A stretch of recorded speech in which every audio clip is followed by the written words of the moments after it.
Hello guys, तो welcome to my video lecture series on centre of mass, जिसमें मैं आपको बताऊंगा कि कुछ फंडामेंटल कॉन्सेप्ट बताऊंगा सेंटर ऑफ मास के, इसका क्या मतलब है। फिर मैं बताऊंगा कि ये पॉइंट मास क्या होता है, एक पॉइंट मास का सेंटर ऑफ मास कहाँ पे होता है। टू पॉइंट मास सिस्टम को देखेंगे, फिर हम एन पॉइंट मास सिस्टम को देखेंगे, फिर हम देखेंगे कि यूनिफॉर्म मास डिस्ट्रीब्यूशन क्या होता है और ऐसी बॉडीज का सेंटर ऑफ मास कहाँ होता है। कुछ एग्जांपल्स लेंगे उसके। फिर हम देखेंगे नॉन यूनिफॉर्म मास डिस्ट्रीब्यूशन वाली बॉडीज क्या होती हैं, उनका सेंटर ऑफ मास कहाँ होता है, कैसे निकालें। और हम फिर कुछ बॉडीज लेंगे नॉन यूनिफॉर्म मास डिस्ट्रीब्यूशन वाली। तो सबसे पहले हम देखते हैं सेंटर ऑफ मास होता क्या है और उसके फंडामेंटल कॉन्सेप्ट जानने की कोशिश करते हैं।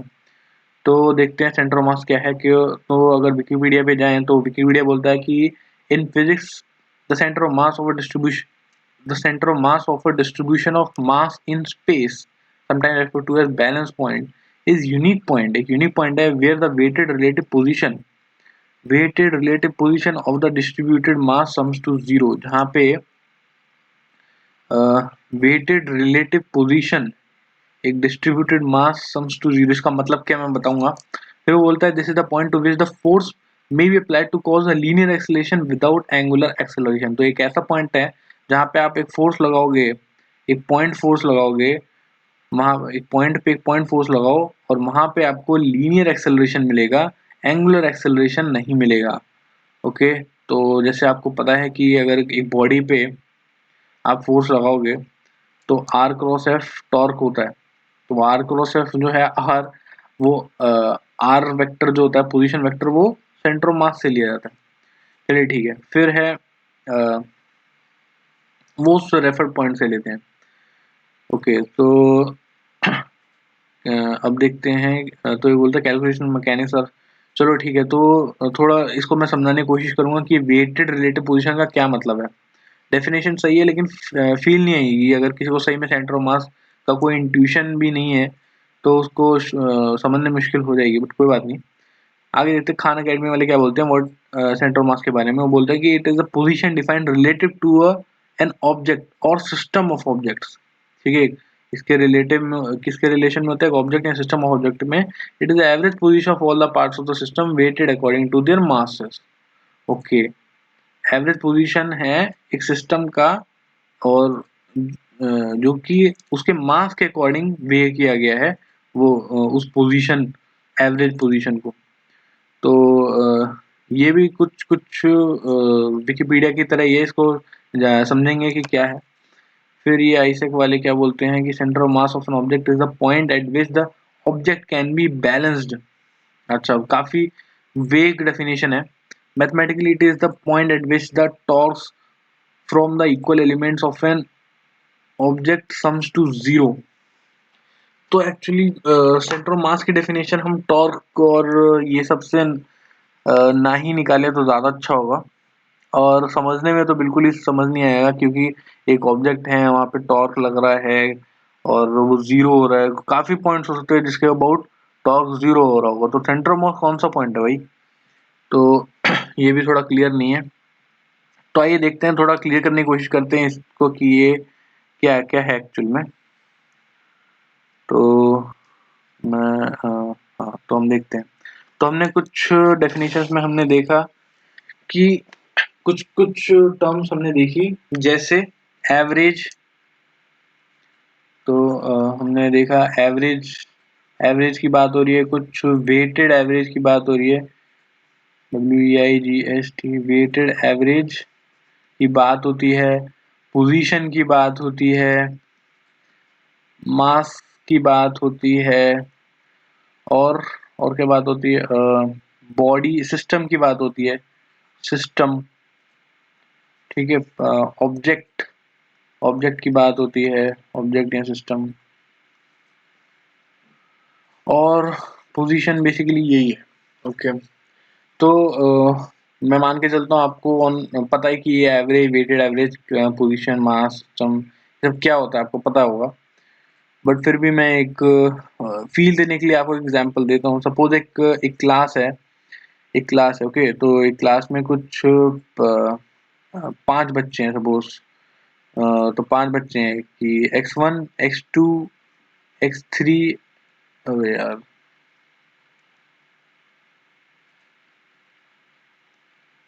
हाँ x3 x4 x5, ओके, ये 5 बच्चे हैं।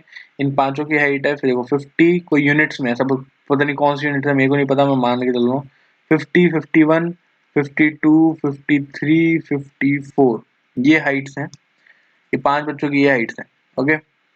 अब मैं आपसे पूछता हूँ कि भाई एवरेज बताओ इनका, इस क्लास का, ये क्लास है, पूरी क्लास का एवरेज क्या है? तो आप बोलोगे कि भाई एवरेज तो बहुत ही सिंपल है भाई, ये क्या होता है 50 plus 51, 50 plus 51 plus 52 plus 53 plus 54 by 5, ये कर दूंगा और मेरे को सीधा सीधा 52 आ जाएगा एवरेज, ओके। बट मैं इसको बोलूंगा कि इसका मीनिंग क्या है, मतलब इससे क्या पता लगा, आप क्यों, मैं मतलब एवरेज का क्या मतलब होता है और ऐसा क्यों किया आपने? तो तो इसका मतलब क्या है, इससे इससे ये निकल रहा है कि हम ये 52 का खुद में कोई रियल सिग्निफिकेंस नहीं है, ये एक स्टैटिस्टिकल डेटा है। ये आपको हेल्प करता है जानने के लिए एक सिस्टम की प्रॉपर्टी, ये एक सिस्टम है, ये क्लास है, ओके। मैं एक पर्टिकुलर ऑब्जेक्ट की बात नहीं कर रहा जिससे क्लास बनी है, x3 की बात नहीं कर रहा, मैं x4 की इंडिविजुअल बात नहीं कर रहा, ऑब्वियसली। फिर मैं अ, अ, अगर सपोज हाँ, जो भी मैं पर्टिकुलर x3 की बात नहीं कर रहा, 52 हाइट किसकी है बताओ, नहीं, मैं बात कर रहा हूँ क्लास ऑन एन एवरेज कहाँ चल रही है। तो क्लास में ऑब्वियसली हो सकता है कोई बच्चा 41 हाइट वाला हो, लेकिन ऑब्वियसली एक बच्चा को जरूर होगा जो 52 से ज्यादा होगा, मतलब हो सकता है कोई बच्चा 58 हो, 59 वाला भी हो सकता है। बट एक सिस्टम ये क्लास क्लास में मतलब मैं जानना चाहता हूँ एवरेज क्या है, तो मेरी सेंट्रल टेंडेंसी क्या है हाइट की, तो मेरी सेंट्रल टेंडेंसी वो है 52 आई निकल के, जो कि हमने ऐसे किया। तो आई होप ये आपको ऑलरेडी पहले से पता होगा। अच्छा, एक और चीज है, ये तो था एवरेज, और एवरेज हमने क्यों निकाला, क्योंकि हम सिस्टम की एक क्लास की प्रॉपर्टी निकालना चाहते हैं, ना कि हर बच्चे की, उसके हर डेटा के जो ऑब्जेक्ट्स हैं उसकी नहीं, हर बच्चे की नहीं, हम क्लास की, पूरे सिस्टम की, क्लास एक सिस्टम है उसकी प्रॉपर्टी निकाल रहे हैं। वो प्रॉपर्टी से हमें एक डेटा पता लग रहा है, एक अनुमान है कि 52 हाइट है, ठीक है, ओके। तो एवरेज का अंदाजा आपको पता ही है। वेटेड एवरेज ये क्या चीज है? अब वेटेड एवरेज का मतलब है कि थोड़ा बायस्ड है, हो सकता है कि 50 हाइट वाले सपोज, अब मैं फ्रीक्वेंसी लिखता हूँ इधर,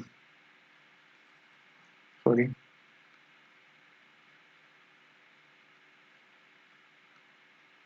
हाँ, तो सपोज मैं इधर लिखता हूँ हाइट,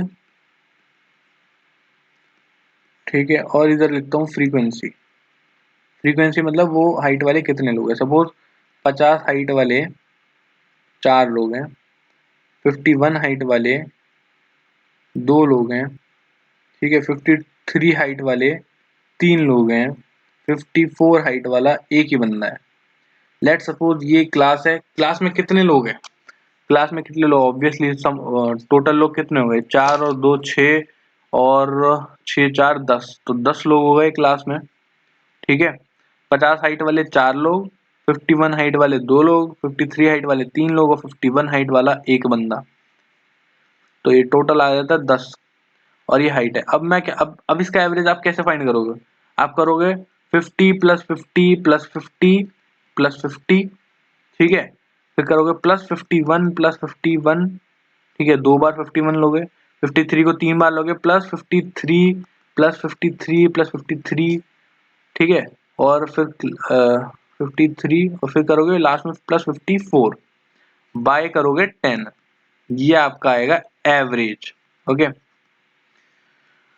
अब एक्चुअली ये है एवरेज, सही बात है, लेकिन आप ऐसे करने की जगह आप क्या कर सकते थे कि 50 इंटू 4 कर लेते, प्लस 51 इंटू 2 कर ले, सेम ही चीज आएगी ना, ऑब्वियसली ये इसको एक्सपेंड करेंगे ये बनता है 51 into 2 plus 53 into 3 plus 54 into 1 by 10, ये भी करते सेम आंसर आता, बट तो सेम आंसर आता, इसको हम बोल देते हैं वेटेड एवरेज। अब वेटेड क्या है इसमें, वेटेड इसमें ये है कि इसको हम ऐसे लिखते हैं, अगर ये सेम इसको मैं रिप्रेजेंट करता हूँ ऐसे 50 into 4/10 plus 51 into 2/10 plus 53 into 3/10 plus 54 into 1/10।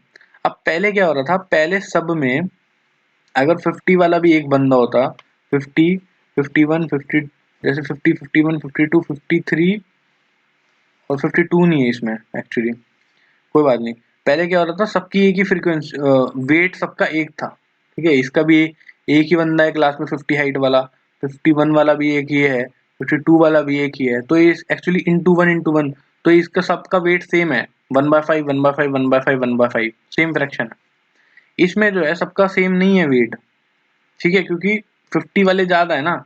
तो बेसिकली आपने देखा कि जो चीज ज्यादा हुई 4/10 और ये 2/10, तो 4/10 बड़ा है, 2/10 छोटा है, फिर 3/10 जो है इन दोनों के बीच में आएगा, और 1/10 तो सबसे छोटा होता है।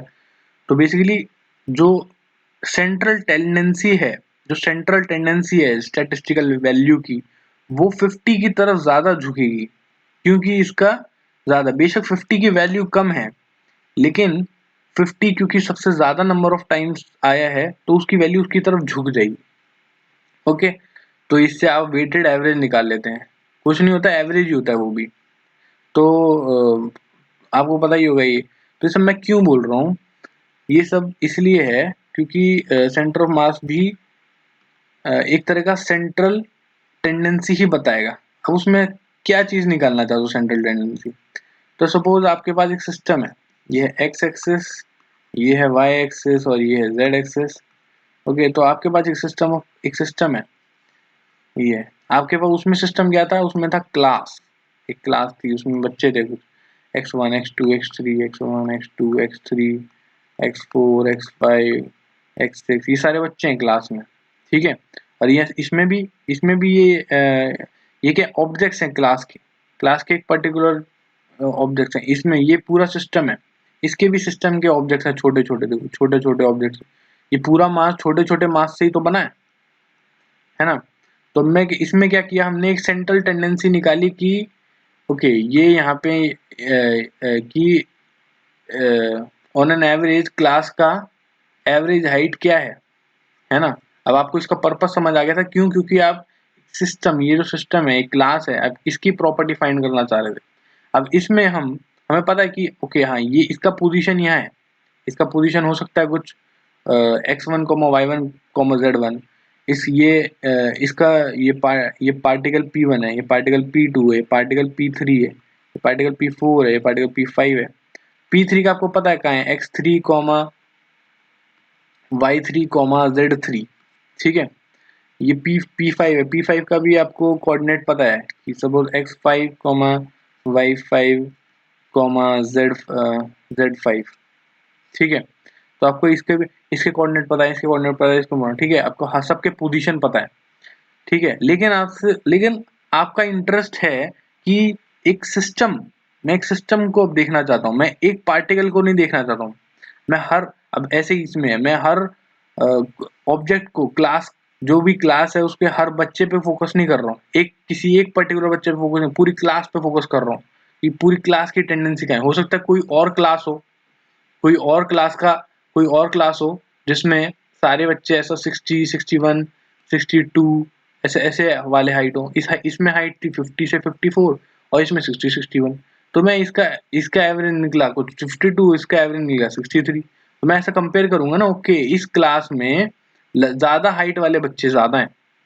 अब समझ रहे हो आप क्यों एवरेज की बात कर रहा हूँ मैं। अब मैं इसका x6 से इसके ऑब्जेक्ट के इस ऑब्जेक्ट से कंपेयर करना इज लाइक मीनिंगलेस है कि भाई इस क्लास में किसी ऑब्जेक्ट, हो सकता है इसकी हाइट 70 हो, लेकिन फिर भी इसका एवरेज 52 आ गया, है ना। और इसमें किसी की भी 70 नहीं है, लेकिन फिर भी इसका मीन 63 है। तो इसका ऑब्जेक्ट और इसका ऑब्जेक्ट कंपेयर करने का कोई सेंस नहीं है। लेकिन हाँ, इसकी सेंट्रल टेंडेंसी और इसकी सेंट्रल टेंडेंसी को कंपेयर करने का सेंस है कि एक सेंट्रल टेंडेंसी इसकी कहाँ पे और इसकी कहाँ पे। तो ऐसे ही इसमें ये एक सिस्टम है, इसके सबके पोजीशन अलग अलग हैं, हर छोटे पार्टिकल के पोजीशंस अलग अलग हैं, लेकिन मेरा इंटरेस्ट क्या है, मेरा इंटरेस्ट है कि मैं एक average weighted average, obviously weighted weight का मतलब है वो पोजीशन ही उसका वेट है, एवरेज उस मास का फाइंड करूंगा, position weighted average position find करूंगा इस मास का, या फिर मैं बोल सकता हूं कि इस पोजीशन पे जो मास है उसका वेट, मास, या तो मैं मास को एज अ वेट कंसीडर करूंगा या पोजीशन को वेट कंसीडर, पोजीशन को वेट कंसीडर करूंगा तो मास मेरा ऑब्जेक्ट बन जाएगा, और मास को मैं अगर वो कंसीडर करूंगा वेट, तो पोजीशन मेरा ऑब्जेक्ट बन जाएगा, सेम बोलेगा उल्टा वो समझ लेना। तो ऐसा करके मैं फाइंड करना चाहता हूँ। तो इसमें एक सेंट्रल टेंडेंसी आई थी, इसको बोला हमने एवरेज, इस क्लास की, ऐसे इसकी एक सेंट्रल टेंडेंसी आती है, उसको हमने बोला सेंटर ऑफ मास। ये एक पर्टिकुलर वैल्यू होती है, वैल्यू क्या होती है, पोजीशन होता है। सपोज इसको कैसे लिख देते हैं, ऐसे X C M comma Y C M comma Z C M, C M मतलब सेंटर ऑफ मास। ठीक है, अब ये कहाँ हो सकता है, कहीं भी हो सकता है, पूरे स्पेस में कहीं भी हो सकता है, बॉडी के बाहर हो, बॉडी के अंदर हो। लेकिन इसकी स्पेशल बात क्या है, इसकी स्पेशल बात ये है कि मैं एक कि अगर कोई मेरे को बोले कि भाई ये सिस्टम कहाँ है, बहुत ही वेग क्वेश्चन है ना, सिस्टम तो यहाँ पे भी है क्योंकि पार्टिकल तो इधर भी है और सिस्टम यहाँ पे भी है, पार्टिकल इधर भी है, लेकिन इस सिस्टम की सेंट्रल टेंडेंसी होने की कहाँ पे है, वो मैं बोलूंगा सेंटर ऑफ मास पे है। वो कि कोई एक पॉइंट होगा जहां पे मैं एवरेज पोजीशन सबका लेके मैं एक एवरेज लूंगा और मैं बोलूंगा कि उस पोजीशन पे है वो सेंटर ऑफ मास। तो आई होप कि आपको समझ में आया होगा कि सेंटर ऑफ मास कहाँ है। तो इसको हम ऐसे फाइंड करते हैं, एक्ससीएम को हम बोल लेते हैं, क्या कहते हैं, x1 plus x2 plus x3 plus dot dot dot dot dot by n, suppose n particles हैं। फिर ऐसे ही YCM का हम करते हैं, y1 plus y2 plus y3 plus dot dot dot by n, ऐसे ही लिख देते हैं। ZCN CM को भी ऐसे लिख देते हैं हम, डॉट डॉट बाय n, अगर हमारे पास n पार्टिकल्स हैं। ऑब्वियसली यही तो करते हैं, यही तो एवरेज है ना। अच्छा, अगर सपोज x1 का, अच्छा अगर x1 का मास जो है वो ज्यादा है और x2 का, सपोज ये x1 x2 ये है, ये पार्टिकल 1 है, पार्टिकल 2 है, 3 है, अगर ये पार्टिकल 1 2 3 के सबके मास सेम होते तो ये चल जाता। लेकिन अगर सबके P1 P2 P3 का मास से अलग अलग है, सपोज एक एक पत्थर, रॉक है, रॉक होता है ना, उसमें कहीं पे कुछ ज्यादा होता है, कहीं पे कोई सॉल्ट कम होता है, यहाँ पे ज्यादा मैग्नीशियम की क्वांटिटी है, यहाँ पे आयरन ज्यादा है, कहीं कुछ है, सबके डेंसिटी अलग है, मास सबके मास अलग है ना। तो अगर एक सिस्टम जो अलग अलग मास से बना है, जहाँ पे अलग अलग मास डेंसिटीज है, तो और मास भी कम ज्यादा हो सकता है। तो यहाँ पे तो इसलिए मैं क्या करता हूँ, वेट ले लेता हूँ। वेट क्या होगा, मेरा मास वेट बन गया, तो m1 इंटू x1 करता हूँ मैं, इधर मैं m2 इंटू x2 करता हूँ, इधर मैं m3 इंटू x3 करता हूँ और नीचे में n नहीं लिखता, n का मतलब है एक्चुअली, n का मतलब था 1 प्लस 1 ये था, तो n का मतलब n नहीं लिखूंगा, अब मैं लिखूंगा m1, मैं लिखूंगा m1 plus m2 plus m3 plus dot dot dot mn। तो ये आता है वेटेड एवरेज, जो हमने उसके विकिपीडिया और ये लोग डेफिनेशन में लिखते हैं ऐसे, यहाँ पे भी m1 इंटू y1, क्योंकि जो भी मास है m1 small m1 into m1, तो इसको थोड़ा अच्छे से लिखे हैं, अगर सेंटर ऑफ मास को हम अच्छे से लिखने की कोशिश करें, और फिर हम उसको बोल सकते हैं कि कोई ये एक्स वाई जेड एक्सिस है और ये हमारी बॉडी है, यहाँ पे कुछ कुछ पॉइंट्स हैं। तो अगर सपोज ये है सेंटर ऑफ मास, तो हम एक्सियम क्या बोलते हैं, कोई ओके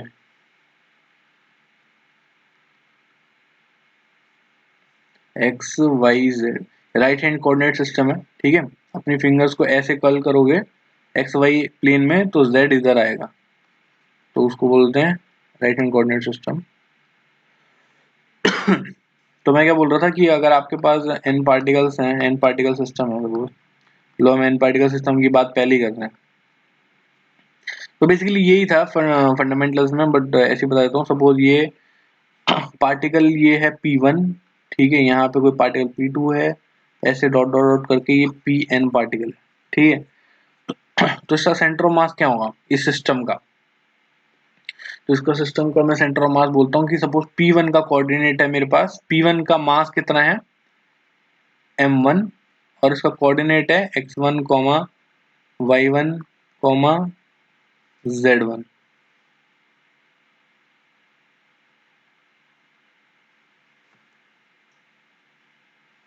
ठीक है, फिर ऐसे ही एक पॉइंट है P2, इसका मास है m2 और इसका कोऑर्डिनेट है x2, y2, z2। ऐसे ही डॉट डॉट डॉट करके हमारे पास nth पॉइंट आता है जिसका मास है mn, स्मॉल mn, और उसका कोऑर्डिनेट है xn, yn, zn। तो मैं एवरेज पोजीशन इनकी बोलूंगा तो मैं बोलता हूँ कि देखो एक्स कोऑर्डिनेट जो होगा सेंटर ऑफ मास का, वो मैं स्पेस में कैसे बताता हूँ, वो मैं बोलता हूँ ऐसे m1 इंटू x1, ठीक है, वेट ले लिया, plus m2 into x2, plus m3 into x3, plus dot dot dot dot dot mn into xn, ठीक है, अपॉन में m1 plus m2 plus dot dot dot mn तक, ठीक है। तो ये वही वेट आया। तो क्यों? ये एक्चुअली क्या है, वेट्स क्या है, ये देखो, वेट्स है x1 इंटू, ये तो पोजीशन है, ये ऑब्जेक्ट है, ठीक है। इस पे वेट क्या है, इस पे वेट है m1 को अपॉन में, सपोज ये टोटल m है, ये मास ऑफ सिस्टम है, ठीक है, this is equal to capital M, तो m1 कॉमा ये, ठीक है, प्लस x2 इंटू इसका, इस पे वेट x2 का वेट क्या है, जो उसका मास है, उसका मास फ्रैक्शन बोल सकते हैं, ठीक है, प्लस डॉट डॉट डॉट करके X N into M N upon में कैपिटल एम।